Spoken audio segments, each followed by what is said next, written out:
Good morning students. बेटे आज हम लोग करेंगे हमारा इंफ्रास्ट्रक्चर के चैप्टर का topic that leads to primary and final sources of energy. A distinction is often drawn on the primary and final sources of energy which is as under. First one है बच्चों, primary sources of energy कौन से होते हैं जो हमें बेटा nature से गिफ्ट के रूप में मिलते हैं, जैसे coal, lignite, petroleum and gas. Final sources वो होते हैं बेटे जो are non available as a free gift of nature. हमें बेटा नेचर से, प्रकृति से गिफ्ट के रूप में नहीं मिलते हैं। These are obtained by converting input into output. ये हमें कैसे मिलते हैं कि हम लोग इनको, ये इनपुट को आउटपुट में कन्वर्ट करते हैं, तब हमें फाइनल सोर्सेज ऑफ एनर्जी मिलते हैं। जैसे हम लोग कोयला क्या है बच्चों, इनपुट है, इसको इलेक्ट्रिसिटी में कन्वर्ट करेंगे तो इलेक्ट्रिसिटी हमारा क्या बन गया बच्चों, output. Second one, primary sources को डायरेक्टली यूज़ किया जा सकता है production of goods and services के लिए। जैसे कोल का डायरेक्टली यूज़ कर सकते हैं स्टीम इंजन्स को चलाने के लिए, इसको ट्रांसफॉर्म करने की यानी कि इसका रूपांतरण करने की कोई आवश्यकता नहीं है। Final sources are to pass through a process of transformation before they are used as energy input. तो देखो बेटे जो फाइनल सोर्सेज होते हैं हमारे, हमें प्रोसेस ऑफ ट्रांसफॉर्मेशन का मतलब क्या है, रूपांतरण की एक प्रक्रिया से गुजरना पड़ता है जिसमें before they are used as energy input, ताकि हम उनका एनर्जी के रूप में यूज़ कर सकें। Electricity is used as an energy input only after coal is transform into electricity. हम लोग बेटे इलेक्ट्रिसिटी का as a source of energy use तभी कर सकते हैं जब हम लोग कोयले को इलेक्ट्रिसिटी में ट्रांसफॉर्म कर सकें। Next one, primary sources can be converted into other forms of energy. जैसे coal can be converted into electricity.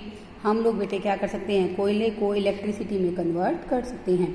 And secondly, जो हमारे फाइनल सोर्सेज होते हैं वो क्या होते हैं, final sources of energy input होते हैं। हमें इनको एनर्जी के अनदर सोर्सेज में कन्वर्ट करने की ज़रूरत नहीं है।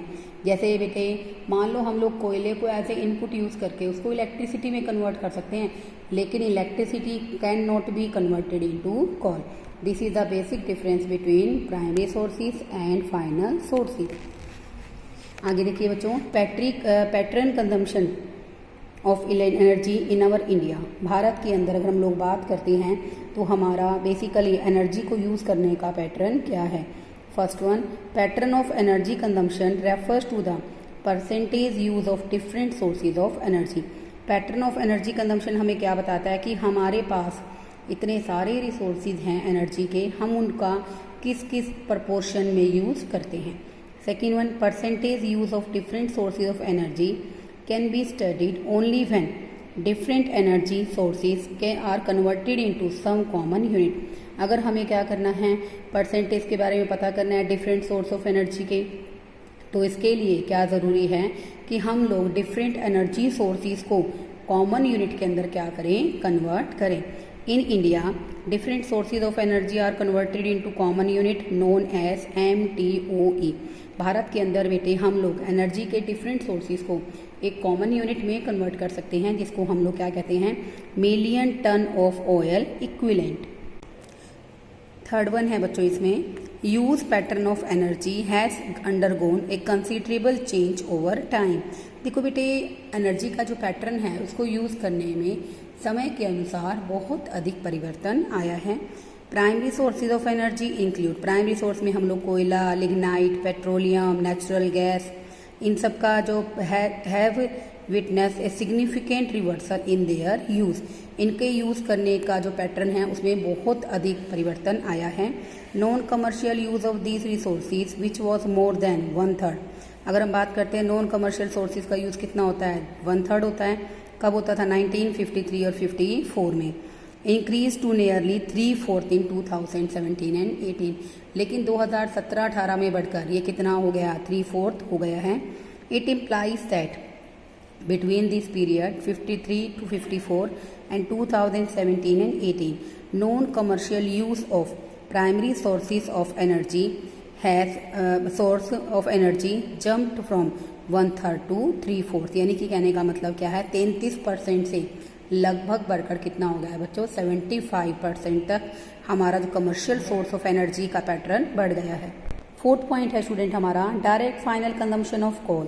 अगर हम लोग कोल का डायरेक्ट फाइनल कंजम्पशन करते हैं drastically reduced as a percentage of total even when total consumption of coal has risen nearly by the factor of 10। Direct जो कंजम्पशन हम लोग कोयले का करते थे बेसिकली नॉन कमर्शियल यूज़ के लिए, उसमें बहुत अधिक कमी आई है अगर हम बात करें। लेकिन जो टोटल कंजम्पशन के अंदर जो कोयला है वो लगभग 10 गुना बढ़ गया है।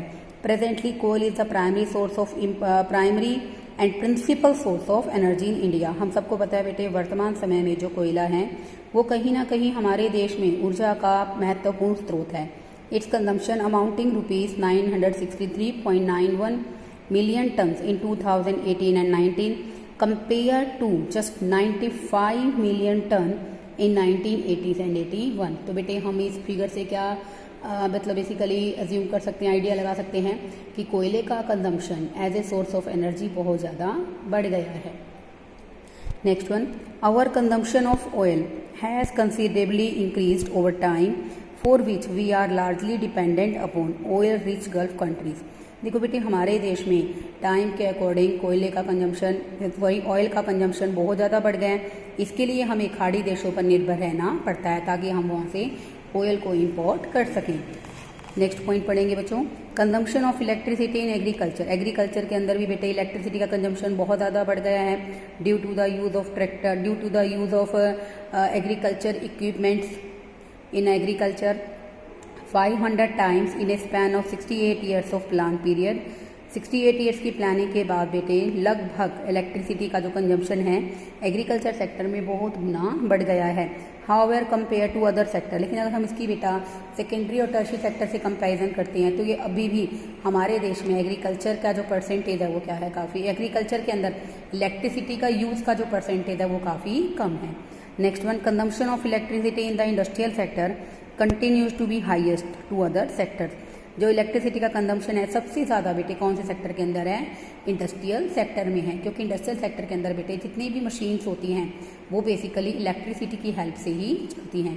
तो बेटा ये जो टॉपिक मैंने आपको पढ़ाया है ये आपको सिर्फ क्या बताएगा कि हमारे देश में एनर्जी के जितने भी यूजेस हैं उनको हम लोग कितना कितना परसेंटेज, कितना कितना प्रपोर्शनेट यूज़ करते हैं। नेक्स्ट देखिए, sectoral share of energy consumption in India. अगर हम बात करते हैं सेक्टर वाइज कि basically following are some notable points with regard to sectoral share of energy consumption in India. हम अपने देश में अगर बात करें कि किस सेक्टर के अंदर एनर्जी सोर्सेज की रिक्वायरमेंट ज़्यादा है, किस सेक्टर में एनर्जी सोर्सेज की रिक्वायरमेंट कम है। Industrial sector has maintain it supremacy in energy consumption compare to other sector. देखो बेटे हमारे पास बहुत सारे सेक्टर हैं, सेकेंडरी सेक्टर हो गए जैसे टर्शियरी सेक्टर है और एग्रीकल्चर सेक्टर, ये 3 सेक्टर हैं बेटे हमारे पास। हम लोग बेटे सेक्टर वाइज कंपैरिजन करेंगे एनर्जी कंजम्पशन ऑफ सोर्सेज की। अब देखो बेटे इंडस्ट्रियल जो है बेसिकली सेक्टर, वहाँ पर एनर्जी कंजम्पशन सबसे आगे है, सबसे ज़्यादा है compare to other sector. Its consumption is estimated to be nearly 37.8% of total consumption of commercial energy compared with 22% of commercial energy, 22% consumption of transport sector।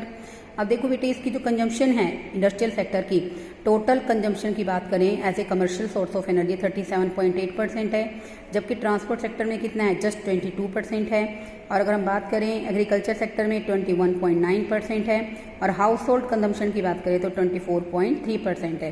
तो बेटे हमारा पॉइंट क्लियर हो जाता है ना कि इंडस्ट्रियल सेक्टर ने सुपरमेसी मेंटेन कर रखा है, सबसे आगे है एनर्जी कंजम्पशन में compare to other sector. Next point पढ़ेंगे स्टूडेंट्स हम लोग, consumption of commercial energy is very low in agriculture sector. जो अगर हम बात करते हैं हमारे देश में कंजम्पशन जो कमर्शियल एनर्जी सोर्सेज हैं उनका भी कंजम्पशन क्या है एग्रीकल्चर सेक्टर में बहुत ही कम है। This suggest the dependence on this sector of manual labour and the use of hand operated tools and equipments. देखो बेटे हमारे देश में अगर हम बात करते हैं एग्रीकल्चर सेक्टर के अंदर कमर्शियल एनर्जी के रूप में रिसोर्स का यूज़ क्या है, काफ़ी कम है। ये हमें क्या सजेस्ट करता है कि कहीं ना कहीं हमारे देश में आज भी एग्रीकल्चर सेक्टर में लोगों की जो निर्भरता है वो किस पर बनी हुई है, मैनुअल लेबर पर बनी हुई है। और हम लोग बेटे जितने भी मशीन वगैरह यूज़ करते हैं वो सारी क्या हैं, बेसिकली हैंड ऑपरेटेड टूल्स और इक्विपमेंट्स होते हैं। इसलिए बेटा हमारे एग्रीकल्चर के अंदर प्रोडक्टिविटी भी क्या रहती है, काफ़ी लो रहती है। Consequently poverty prevails and the quality of life is miserably low. जब एग्रीकल्चर सेक्टर में बेटा प्रोडक्टिविटी कम होगी तो नो डाउट पॉवर्टी वहाँ पर बहुत ज़्यादा हो जाएगी, और पॉवर्टी के ज़्यादा होने से लोगों का वहाँ पर रहने वाले यानी कि कृषि क्षेत्र में काम करने वाले किसानों का स्टैंडर्ड ऑफ लिविंग कह सकते हैं आप, क्वालिटी ऑफ लाइफ कह देते हैं, वो भी क्या हो जाएगा, पुअर हो जाएगा। थर्ड पॉइंट है स्टूडेंट हमारा, over time there has been a fall in percentage consumption of energy of the transport sector. देखो बेटे, समय के अनुसार हमारे देश में कंजम्पशन अगर सोर्सेज की बात करें तो ट्रांसपोर्ट सेक्टर में परसेंटेज काफ़ी कम हो गया है, while industrial sector has tend to rise. लेकिन बेटे औद्योगिक क्षेत्र में सेकेंडरी सेक्टर के अंदर एनर्जी का यूज़ काफ़ी बढ़ गया है। Is suggest massive expansion of industrial sector in India. ये हमें क्या सजेस्ट करता है कि नो डाउट हमारे देश में इंडस्ट्रियल सेक्टर का जो एक्सपेंशन है वो बहुत ज़्यादा हो रहा है, and shift from household industry to a factory system of production. और जो हाउस होल्ड इंडस्ट्रीज़ हैं वो धीरे धीरे कहाँ शिफ्ट हो रही हैं, फैक्ट्री सिस्टम में कन्वर्ट हो रही हैं, क्योंकि फैक्ट्री सिस्टम के अंदर बच्चों मशीनों की रिक्वायरमेंट ज़्यादा होती है, और जहाँ पर मशीनों की रिक्वायरमेंट ज़्यादा होगी तो बच्चों वहाँ पर नो डाउट सबसे बड़ा जो पॉजिटिव इफेक्ट, सबसे बड़ा जो इफेक्ट रहेगा कि वहाँ पर एनर्जी सोर्सेज का यूज़ क्या होगा, सबसे ज़्यादा होगा। इसलिए इंडस्ट्रियल सेक्टर क्या है, सभी अगर बात करें एनर्जी सोर्सेज को यूज़ करने में सबसे आगे है। तो बेटा सेकेंडरी सेक्टर की सुपरमेसी है सोर्सेज को यूज़ करने में, ठीक है बच्चों, क्योंकि वहाँ पर हम ज़्यादा मशीनों का प्रयोग करते हैं। बेटा ये टॉपिक यहीं कंप्लीट हो जाता है आपका। Okay, thank you students.